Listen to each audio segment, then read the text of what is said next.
Thank you for auditing Professor Skye's Record Review. Today I'm going to be reviewing the documentary Zappa by Alex Winter.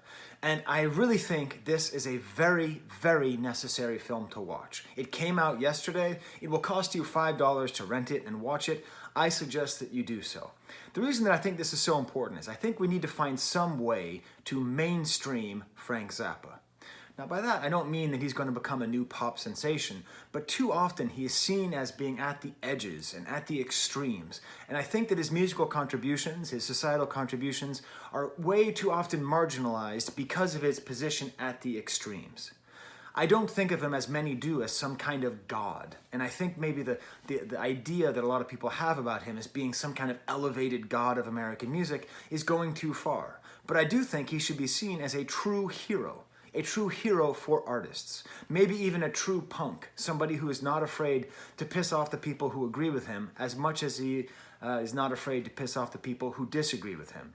He is somebody who is not beholden to fashion, to markets, to good taste, or to society. He is a kind of, I believe, artistic American superhero, and this is the documentary that we need to show that. And it shows how I think we can think of him in the same kind of sphere as other artists like him. I would say like George Lucas or like Kanye West. And I'm going to explain this theory further. I'm going to get a lot of angry comments in the comment section. That's fine. I think in a way his greatness has been hidden between these walls of obscurity, obscenity, and even fanaticism. The people who love Frank Zappa often love Frank Zappa in a way that makes him unappealing to others. I know that I have that feeling. Most people who I know who love Frank Zappa are people who are very hung up on like arcana and like very precise musicality, the kind of people who go into a music store and when they try guitars, they are just as happy as they could be because they get to show off for everybody all their sick licks. Whereas somebody like me, I go into a guitar store, I try it out, I'm just like, bling, bling. It's good, I'll take it. This is good, I like the sound, the action on it is really good. The sort of like musical snobbery and the sort of cultural snobbery that goes behind loving Zappa has made him more polarizing than I think he needs to be. I've often heard people say, oh, Zappa, either you absolutely love him or you totally hate him. And I think that's a disservice to his catalog and to his work. I don't absolutely love him or absolutely hate him. I love him. I mean, I own a lot of his music, I mean, I own this much of his music, right? And for reasons I'll explain, he's a very personal artist to me. But still, I don't unequivocally love everything that he's done. And I think that this documentary and the soundtrack that goes along with it, which is a good survey of his music, will help to kind of just calm things down a bit and to see this character, to see this person, this human being, and this artist in a better context. It really does a good job of saving him from his acolytes while also putting him in a bigger cultural context. Now I should say I have a long family history with Frank Zappa. Growing up in my household, the only musician my parents ever listened to with me was Frank Zappa. He was the only musician I knew that they unequivocally loved. They went to see him in concert many times in the late 60s, to the point where when I had kids, my parents didn't want to be called grandpa or grandma. My kids, to this day, call my father Zappa. I call him Pa, they call him Zappa. It's kind of a cute, funny thing. So that's how connected I am to them with the family. And I watched this documentary with my entire family. Quick note, you may be afraid to watch a Zappa documentary with your family. Go for it. A little bit of sexuality, not as much as probably should have been, and some bad words. But in general, it's a family-friendly documentary. I'll get into more about how my family history with Zappa tainted the way, or colored the way that I saw this documentary. Also, I should say it is a very well done movie. Alex Winter is a very good director. I have a story about meeting him, which I will tell you at the end of the movie. But I really suggest that you see it. And part of the reason why is that it is that mainstream documentary that I'm talking about, right? Sort of like in the mold of who is Harry Nilsson and why is everyone talking about him? Another good example of a movie that helps to just put somebody forward in a comprehensible way. Put an artist who is almost incomprehensible into a comprehensible form. This does that. But this is not at all a straight down the middle documentary. in a way, it is a complete, like what you sort of expect is like a big moment to big moment documentary, right? And this sort of does that. It's sort of big moment to big moment, but not entirely. Unexpectedly, you leave this documentary feeling like Frank Zappa was not that great of a guy.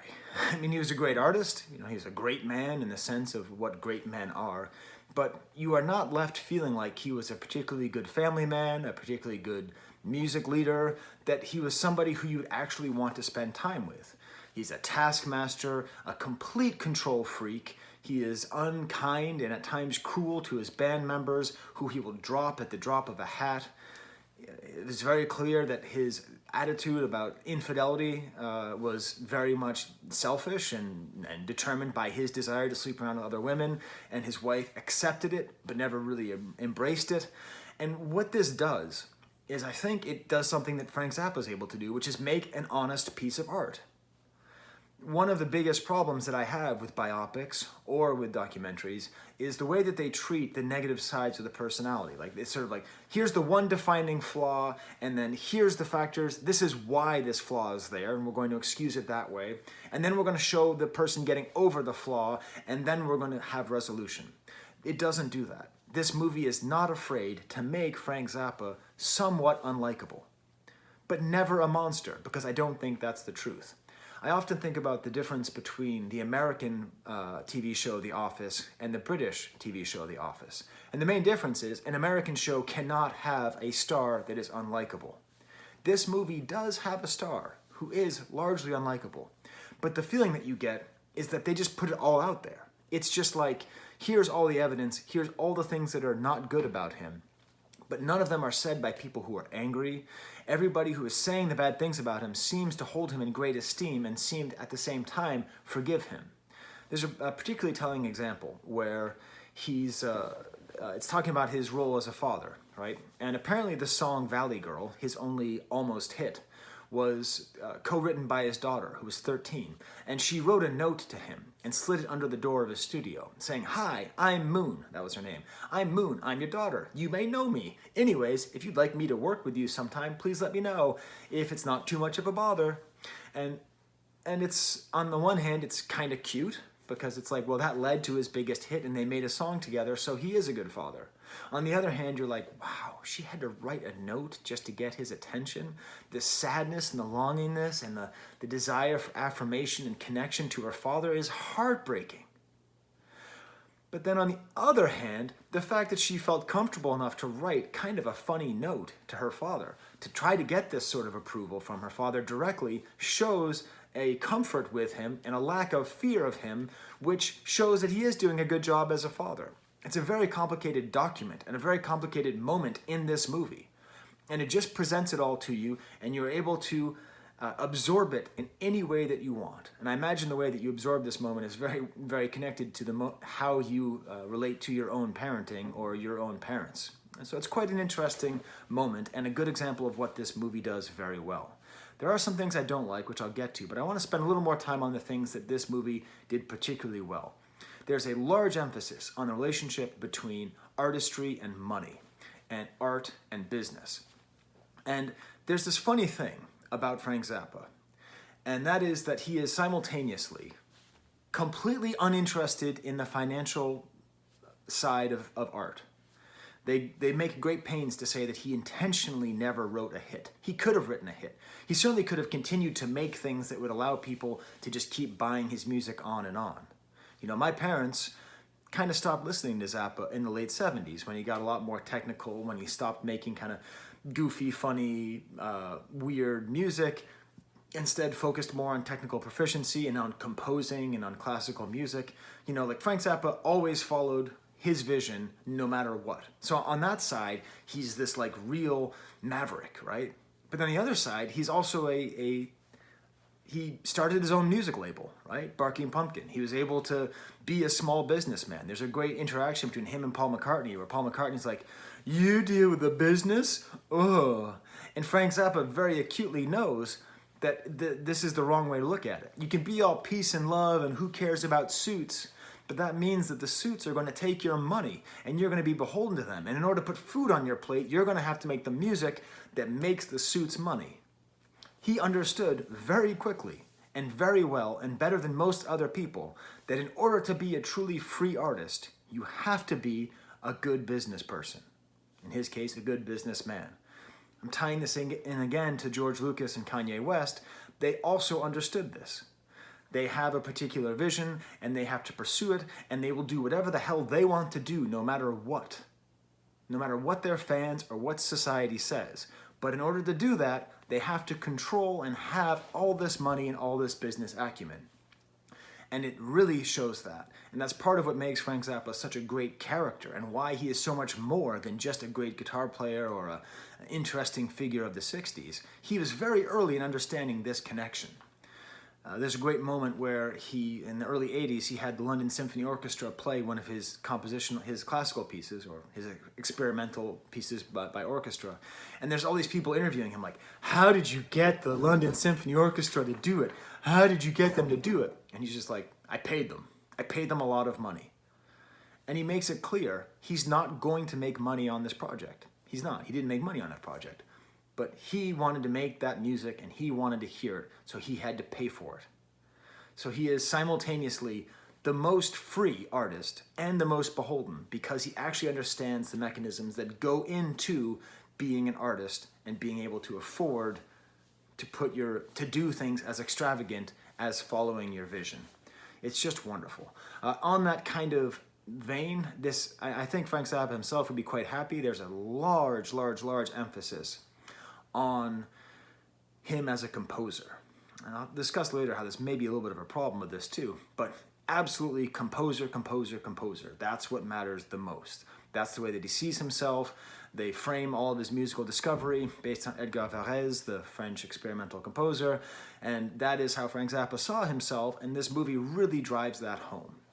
Now, at the same time, as it will emphasize the fact that he is not good to his musicians, right? Or at least isn't kind to his musicians, right? Very demanding. If you make a mistake, it's a problem. He'll fire you. He might not even pay you sometimes.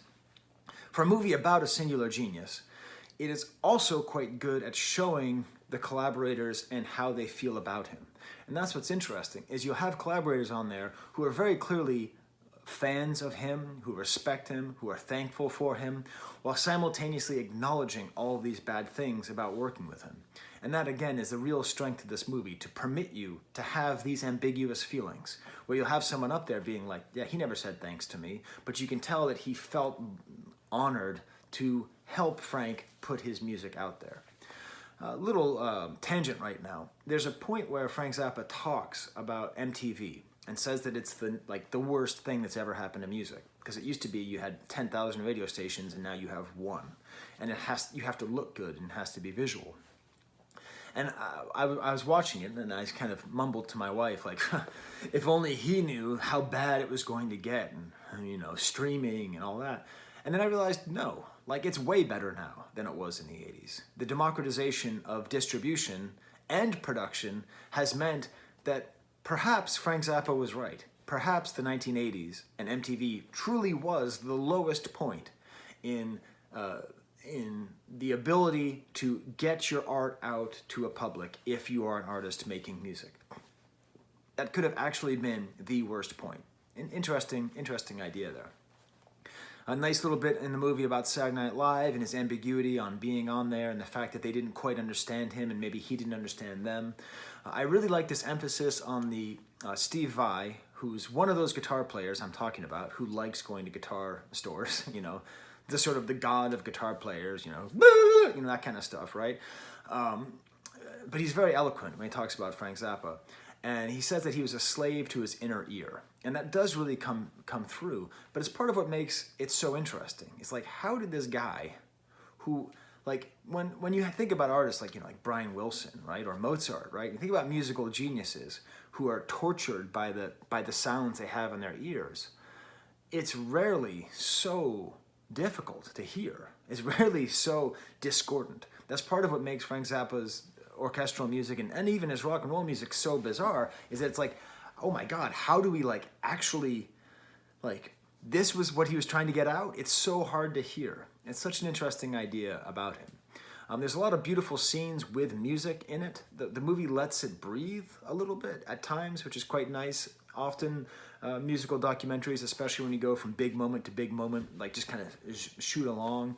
There's a nice long section where they play the song Black Page. Two people who played with him play this very difficult to play song together, and you get the sense of the love that they have of playing this music.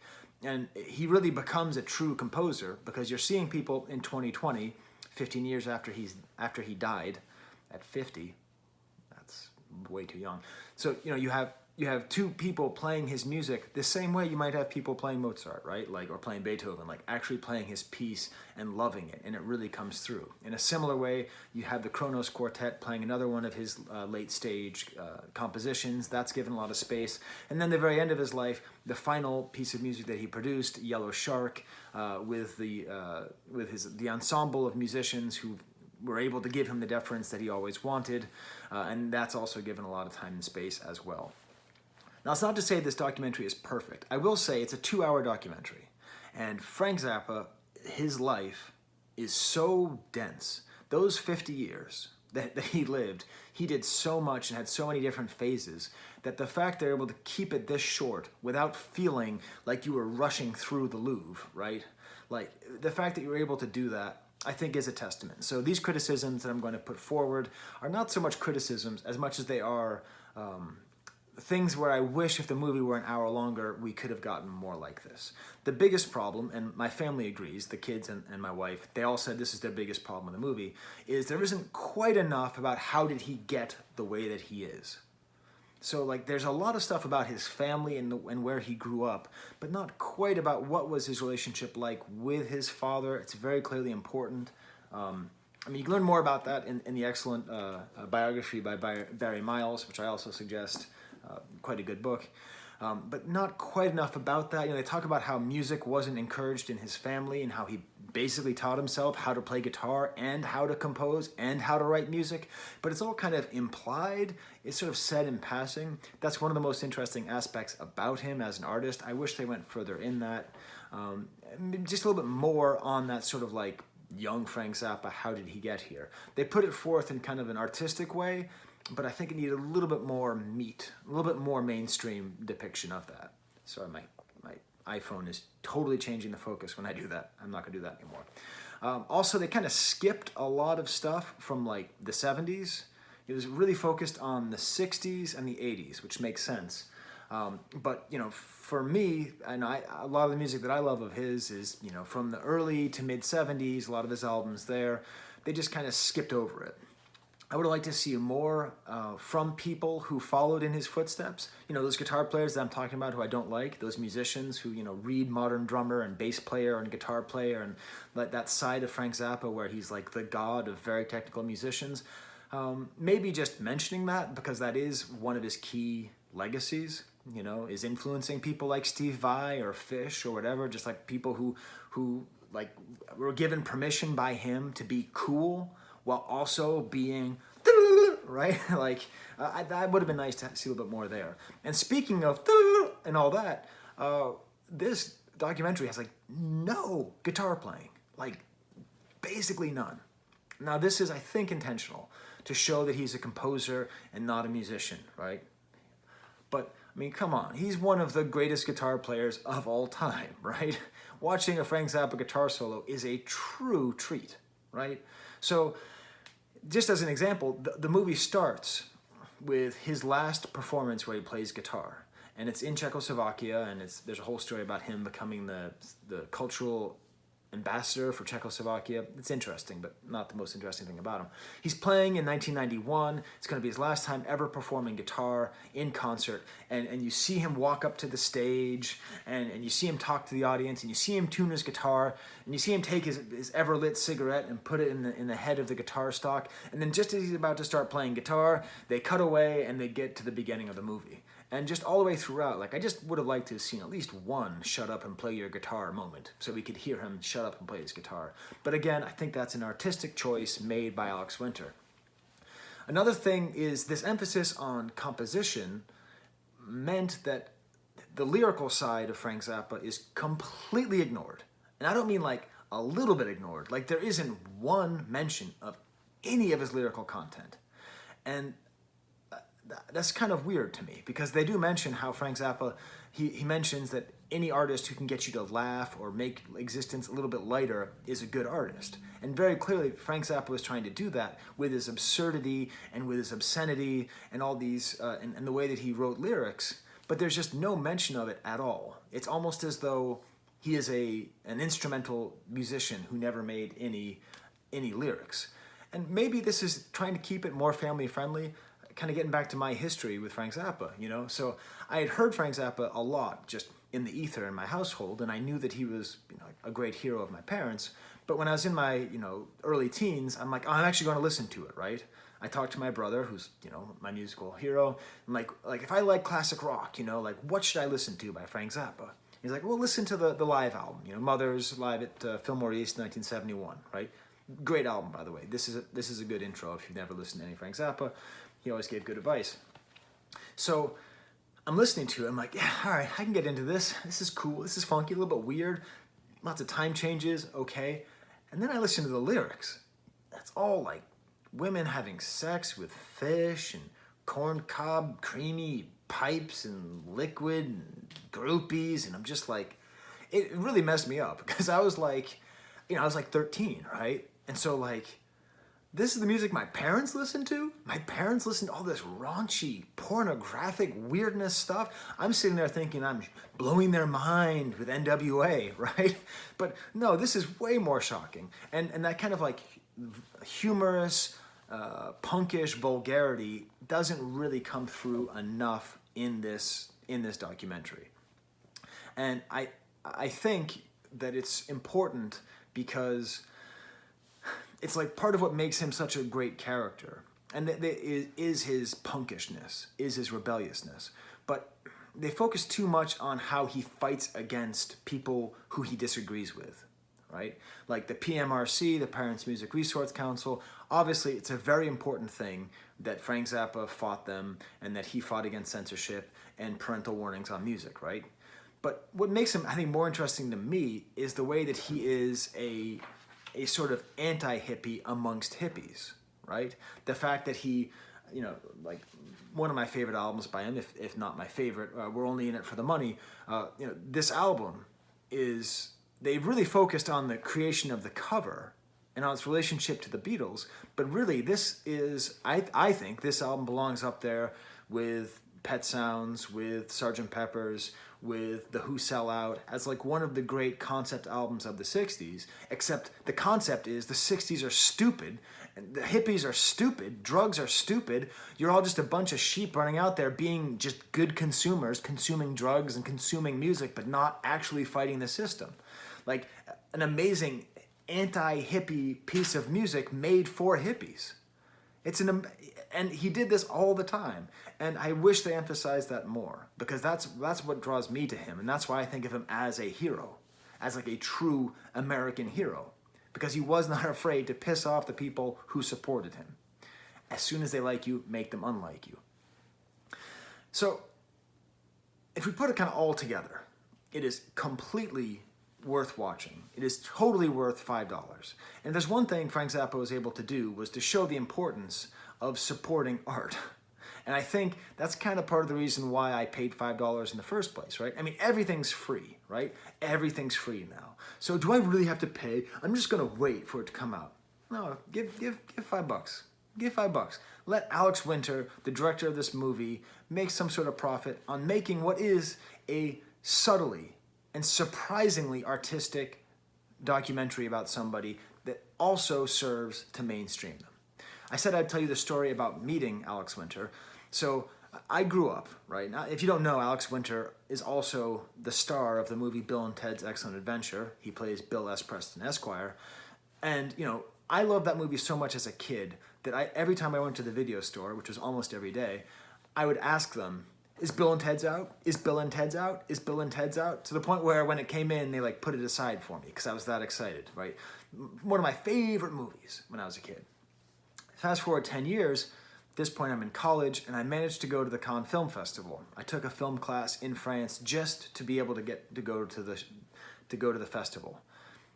8 days, I saw 40 movies, I went to 0 parties, 0 beaches, movie. I was in heaven, right?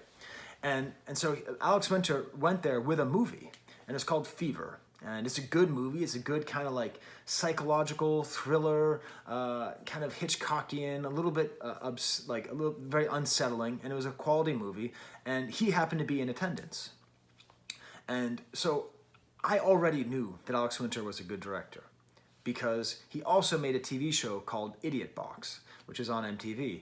And so I go up and I know, like, you can't talk about Bill and Ted's when you meet Alex Winter, but he saw me, he saw my age. It was like he wrote out the whole script in his head. And he was gracious, but I could tell that he was gonna have to say, yeah, Bill and Ted's, yeah, you know. And instead, I go for one specific sketch from Idiot Box. I'm like, nice to meet you. You know, this is a great movie. And I just wanna say, I really love Detective Lockjaw, which is a character that he created, which is this like detective story, but he's got lockjaw, so he's like, hey, and like no one could understand him. And it's a funny kind of absurd sketch. And the look on his face, the look of an artist who is so used to being recognized for something that is then recognized for something else, was a really great moment. And it was a nice moment for me. So I say, support Alex Winter, throw him the $5. Also, give the soundtrack a listen. If you don't, you know, it is streaming. It's on all the services. It's a good selection from his music. It doesn't just go greatest hit to greatest hit. It takes you throughout his entire catalog, which is nice for me because I sort of need a little bit more of a refresher on some of the places where I kind of dropped off, right? Because, you know, I had the same reaction to his music in the 80s where it was a little bit too much for me, and this is a good selection of it. And also, as a final note, after you paid your $5, okay, and you're done with all that, you do get to do something for free. Go on YouTube and watch Frank Zappa interviews. Just click one after the other. I promise you, it is one of the best rabbit holes to ever go down. He is so funny. He is so, like, frank. That was an unintentional pun. He's so frank, he's so funny, he's so smart. He sees the world in such an interesting way that's part of what makes this documentary so amazing, was they had access to all these interviews and yet they didn't show them. They focused more on the people who worked with him, which I think is a great thing because those interviews exist. So there you go. Well, and then for Frank Zappa, and for the Sheiky Booty, there's the camera.